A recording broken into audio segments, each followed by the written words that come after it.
விசேஷமாக இந்த நாளில் கூட மூன்றாம் நாளில் நாம் கவனிக்க இருக்கிறோம். கர்த்தர் நல்லவர். யோவான் 19ஆம் அதிகாரம் 26ஆம் வசனம் 27ஆம் வசனம். அப்பொழுது இயேசு தம்முடைய தாயையும் அருகே நின்ற நமக்கு அன்பாயிருந்த சீஷனையும் கண்டு தம்முடைய தாயை நோக்கி, ஸ்திரீயே, அதோ உன் மகன் என்றார். பின்பு அந்த சீஷனை நோக்கி, அதோ உன் தாய் என்றார். அந்நேரம் முதல் அந்த சீஷன் அவளை தன்னிடமாய் ஏற்றுக்கொண்டார். அதோ உன் மகன் என்றார். சீஷனை பார்த்து அதோ உன் தாய் என்றார். ஸ்திரீ என்ற வார்த்தையை வைத்து நம்ம ஒரு சாதாரணமாகவோ இல்லை தரக்குறைவாகவோ மரியாதை குறைவாகவோ பேசக்கூடியதல்ல.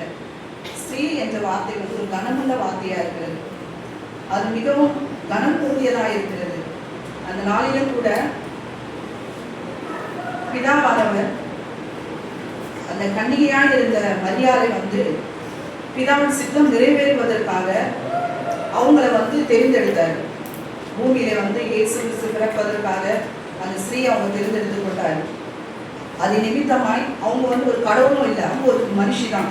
இந்த ஸ்திரீ என்ற வார்த்தை எல்லாருக்குமே பொருந்தக்கூடியவர்களாக இருக்கிறது. எல்லா ஸ்திரீகளுக்கும் அந்த வார்த்தை பொருந்தக்கூடியதாக இருக்கிறது. அதனால அவங்க அந்த நாளிலும் கூட அவங்க முற்றிலுமாய் தன்னை தியாகமாய் ஒப்பு கொடுத்ததினாலே தேவன் அந்த இடத்துல அவங்களை கனம் பண்றாரு. அவரை கனம் பண்ணி அவரை ஸ்திரீயே என்று அழைக்கிறார். ஸ்திரீயே என்பதற்கு பெண் என்று அர்த்தம். யோவான் 2ஆம் அதிகாரம் 4ஆம் வசனத்திலே, ஸ்திரீயே, எனக்கும் உனக்கும் என்ன, என் வேலை இன்னும் வரவில்லை என்றார். அந்த இடத்துல கானாவூர் கல்யாண வீட்டில் திராட்சரசு குறைப்பட்ட போது மரியாள் இயேசு இடத்துல சொல்றாங்க, திராட்சரசம் குறைப்பட்டது என்று. அதுக்கு அவர் சொல்றாரு, எனக்கும் உனக்கும் என்ன, என் வேலை இன்னும் வரவில்லை என்று சொல்லுகிறார். அதோ உன் மகன் என்ற வார்த்தைக்குள் அடங்கும் கிறிஸ்துவின் செய்தி என்னவென்றால், மனுக்குலத்தின் பாவத்தை நீக்க இந்த பூமியில் இயேசு இரட்சகராக நான் மனிதனாக வந்த பூமியில் வாழும் அனைத்து மனிதர்களுக்காக தன்னுடைய இரத்தத்தையே சிந்தி அவர்களுக்காக பாவ மன்னிப்பு கொடுத்தார். அவர்களுக்காக பாவ மன்னிப்பை கொடுத்து இனியும் இயேசு பூமிக்குரிய வாழ்வில் இருக்க போகிறவர் அல்ல என்று தன் அன்பின் சீஷனிடத்திலே தன் மூத்த குமாரனுக்குரிய ஸ்தானத்தையே கொடுத்து, என்னுடைய இடத்திலிருந்து பூமிக்குரிய ஆதரவை உமக்கு தருவார் என்றும் இனி அவர்தான் உம்மை பராமரிப்பார் என்றும் அன்பின் சீஷனை குறித்து அவர் தாயார் இடத்துல அவர் சொல்லுகிறார். அவருக்கு அநேக பிள்ளைங்கள் இருக்கிறாங்க, மரியாதைக்கு பிள்ளைங்க இருக்கிறாங்க, சகோதரிகள் இருக்கிறாங்க.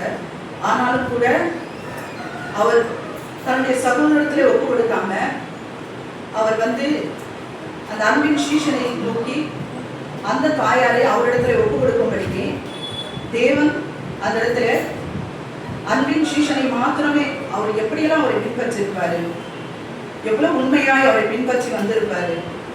இயேசுவுக்கு தெரியும் யாரிடத்திலே கொடுத்தா அந்த பொறுப்பை அவங்க அத்தனை அளவை செய்வாங்க என்பதை. மார்க் 6ஆம் அதிகாரத்திலே 3ஆம் வசனத்தில் சொல்லப்பட்டிருக்கிறது, இயேசு தச்சனாய் இருந்தார், அவருக்கு சகோதரரும் இருந்தார்கள். ஆனாலும் கூட அவர் தங்களுடைய சகோதரத்திலே ஒப்பு கொடுக்காம அந்த சீஷனிடத்திலே ஒப்படைக்கிறார். அன்பின் சீஷன் யோவானை பார்த்து அதோ உன் தாய் என்றார். இயேசு யோவானை பார்த்து அதோ உன் தாய் என்றார். தன் அன்பின் சீஷனுக்கு கொடுத்த அந்த கட்டளையை, நான் பூமியை விட்டு சென்ற பின்பு என்னுடைய தாயை உன்னுடைய தாயை ஏற்றுக்கொண்டு அவரை பராமரிக்கவும் அவரை காப்பாற்றவும் வேண்டும் என்று சொன்ன மாத்திரத்திலே ஒரு வார்த்தையும் அவர் அவரிடத்துல பேசாம அந்த தாயாரை தன்னிடமாய் சேர்த்து கொண்டார். ஒரு வார்த்தையும் அவருக்கு மறுப்பு தெரிவிக்கவில்லை. அந்த தாயாரை அவர் தன்னிடமாய் சேர்த்து கொள்கிறார்.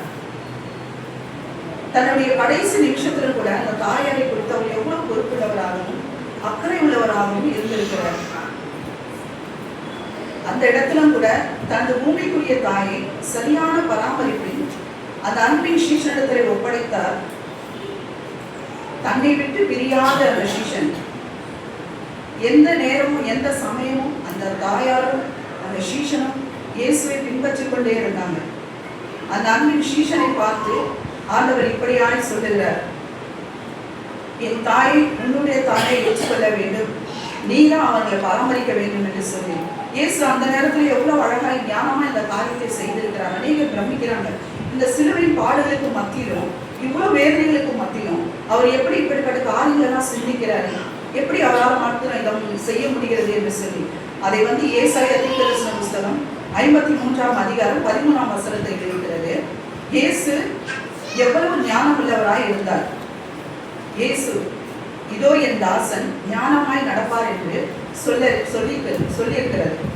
நம்மை சுற்றிலும் அநேக நன்மைகள் நடக்கும் பொழுது நம்முடைய நண்பர்கள், சொந்தங்கள், உறவினர்கள் எல்லாரும் நம்ம கூட தான் இருப்பாங்க. ஆனால் நமக்கு ஒரு பிரச்சனை வரும்போது, நமக்கு ஒரு கஷ்டம் வரும்போது ஒருவரும் நம்மோடு கூட இருக்க மாட்டாங்க. எல்லாரும் நம்ம விட்டு கடந்து போகிறவங்கள தான் இருப்பாங்க.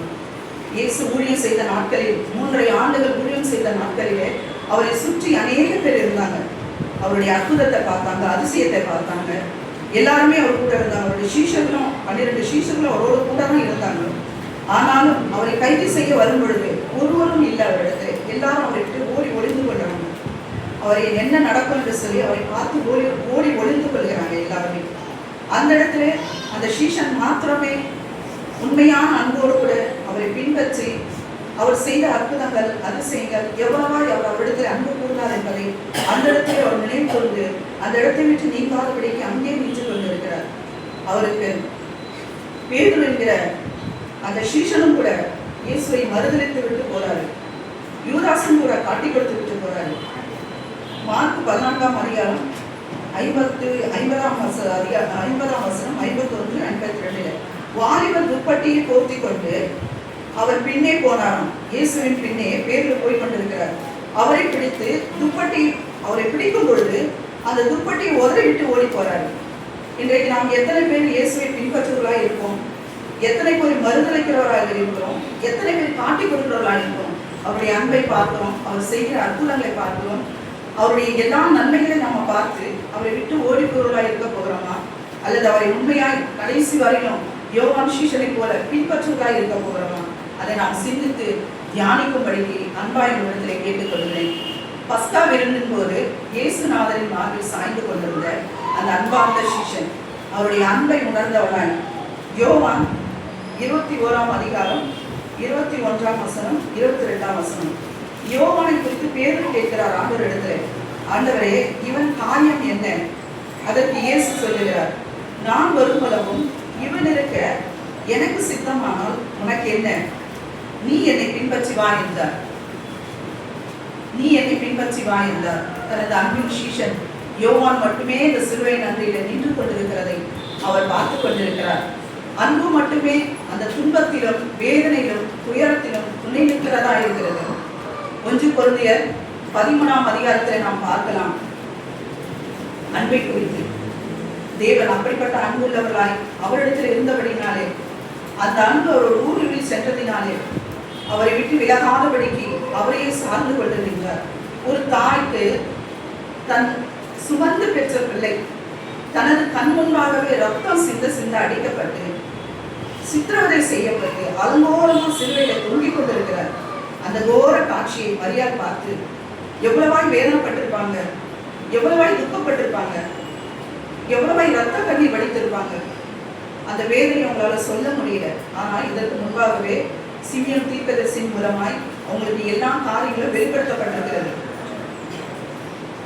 லூக்கா 2ஆம் அதிகாரம் 35ஆம் வசனத்திலே, ஒரு பட்டயம் உன் ஆத்மாவை உருவி போம் மரியாதை குறித்து சொன்ன அந்த தீர்க்கதரிசன வசனமும் அந்த இடத்திலே நிறைவேறுகிறது.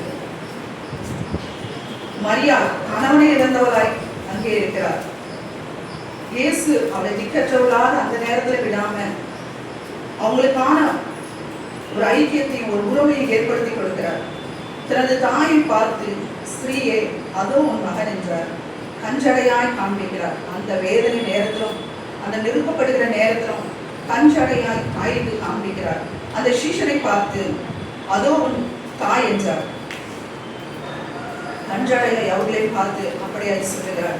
கரிசனை உள்ள நம் கிறிஸ்து மகனாக இந்த பூமிக்கு வந்து தன்னுடைய கடமைகளை எல்லாம் முடித்து நிறைவேற்றுகிறவராய் இருக்கிறார்.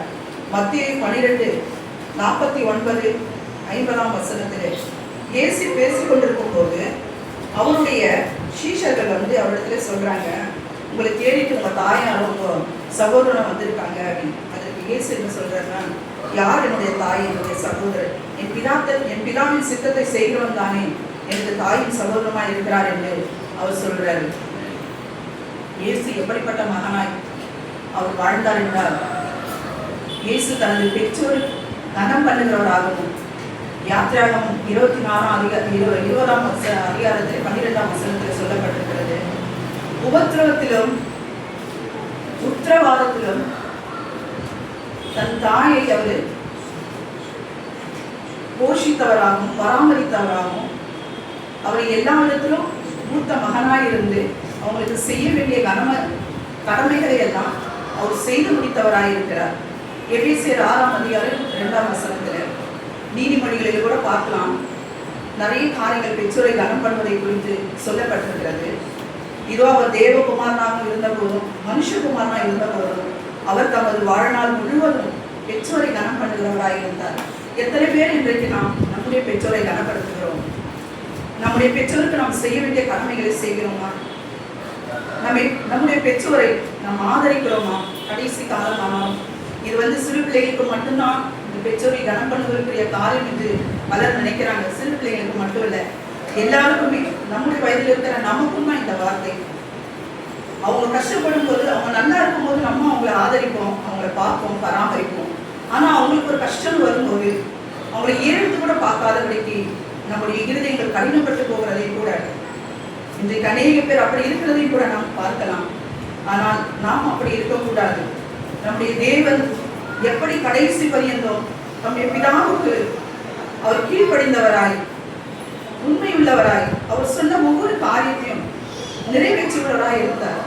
அதே போல நாமும் நம்முடைய தேவனுக்கு அடங்கி நம்முடைய பெற்றோருக்கு எல்லா விதத்திலும் அவங்களை ஆதரிக்கிறவங்களாகவும், அவங்களை பொறுப்பாய் கவனித்துக் கொள்கிறவர்களாகவும், எல்லா விதத்திலும் அவங்களை நம்ம அணைத்துக் கொள்கிறவர்களாக, எந்த நேரத்தில், எந்த சூழ்நிலை, எந்த சமயத்திலும் அவங்களை கைவிடாதபடிக்கு அவங்களோடு கூட இருந்தோமே ஆனால் அதுவே அவங்களுக்கு பெரிய சந்தோஷம். அவங்க நம்மிடத்தில் எதிர்பார்க்கிற காரியம் என்ன? ஆஸ்தியா, அந்தஸ்தா, ஐஸ்வர்யமா எதுவுமே கிடையாது. நம்முடைய அன்பு, நம்முடைய அன்பை அவர்களுக்கு காண்பிப்பு. ஆனால் அதை காட்டிலும் ஒரு பெரிய சந்தோஷம் அவங்களுக்கு வேற எதுவுமே இருக்க முடியாது. நாம சிறு பிள்ளைகளா இருக்கும்போது, ஒருவேளை குழந்தைகளா இருக்கும் பொழுது நம்ம எப்படியெல்லாம் அவங்க பராமரித்து பார்த்துருப்பாங்க.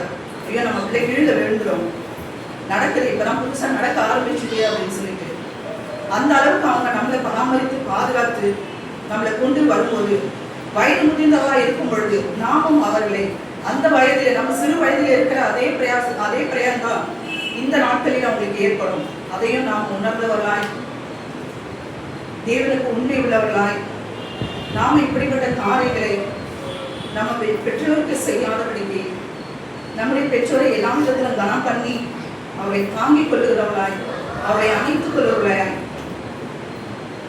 அப்படியாய் நாம் இருக்கும் பொழுது தேவன் நிச்சயமாய் நம்மளை ஆசீர்வதித்து நம்மளை வழிநடத்த உண்மையுள்ளவராய் இருக்கிறார்.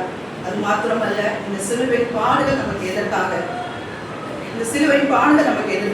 நாம் இன்றைக்கு ஒரு நாள் மாத்திரம் தியானித்து விட்டு கடந்து போவதற்காக அல்ல.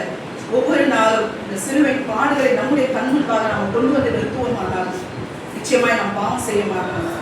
அதற்கு நாம் எதிர்த்து நிற்கிறவர்களாக இருப்போம். நாம் ஒவ்வொரு நாளும் தேவனை நெருங்குகிறவர்களாக இருப்போம். இந்த காலகட்டத்திலும் கூட தேவன் நமக்காய் வைத்திருக்கிற அந்த பரம ராஜ்யத்தை நாம் சுதந்திரித்துக் கொள்வதற்கு இந்த பாடுகள் அவர் இப்படியாய்ப்பட்டு நமக்காக, நம்முடைய அக்கிரமங்களுக்காக, நம்முடைய அநியாயங்களுக்காக தம்மை தாமே அவர் ஒப்பு கொடுத்தார். திருவாதார பலியாய் அவர் ஒப்பு கொடுத்திருக்கிறார். இதை நாம் நினைவு கூர்ந்து அந்த பரம ராஜ்யத்திற்கு நாம் ஆயத்தம் உள்ளவர்களாய் அவரை நாம் சேர வேண்டும் என்கிற அந்த உண்மையுள்ள இருதயத்தோடு நாம் உண்மையாய் தேவனை பின்பற்றுவர்களாய் இருக்க வேண்டும் என்று இந்த நாளிலும் கூட சொல்லிக் கொள்கிறேன். கர்த்தருடைய பரிசுத்த நாமத்துக்கு ஸ்தோத்திரம். இந்த வாய்ப்பை கொடுத்த என் ஆண்டவருக்கும் எங்கள் மூத்த போதகரையா அவர்களுக்கும், நம்முடைய மூப்பரையா அவர்களுக்கும், சகோதரருக்கும், நம்ம சபையாருக்கும் இயேசுவின் நாமத்தினாலே நான் நன்றியை தெரிவிக்கிறேன்.